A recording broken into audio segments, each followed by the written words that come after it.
გამარჯობა, დღეს ვისაუბრებ ძალიან მნიშვნელოვან, მარტივ და ამავე დროს საშვილოსნოს ყელის მდგომარეობის შეფასების საკმაოდ ეფექტურ მეთოდზე კოლპოსკოპიაზე.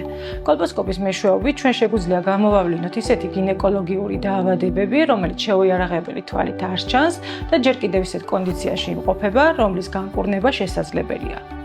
კვლევა ტარდება სამანიპულაციო ოთახში, გრძელდება დაახლოებით 10-15 წუთი და პრაქტიკულად უმტკივნეულოა.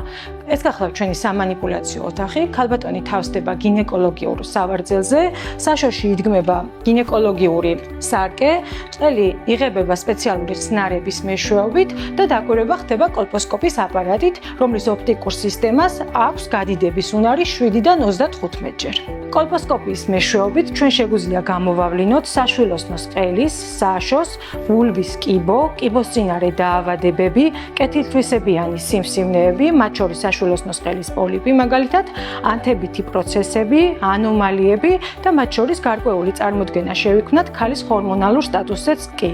ასევე კოლპოსკოპიური კვლევა ძალიან მნიშვნელოვანია საშვილოსნოს ყელიდან ბიოფსიური მასალის აღების დროს, რადგან სწორედ კოლპოსკოპის მეშვეობით გინდება დაზიანებული ადგილის ხარისხი და ლოკაცია თუ საიდან უნდა იქნას მასალა აღებული. დღესდღეობით მსოფლიოში ქალებში გავრცელებულ ონკოლოგიურ დაავადებათა შორის საშვილოსნოს ყელის კიბოს მეოთხე ადგილი უჭირავს და ქალბატონების 42%-ს, რომელსაც დადასტურებული აქვს ეს დიაგნოზი, იმყოფებიან 45 წლის ასაკამდე.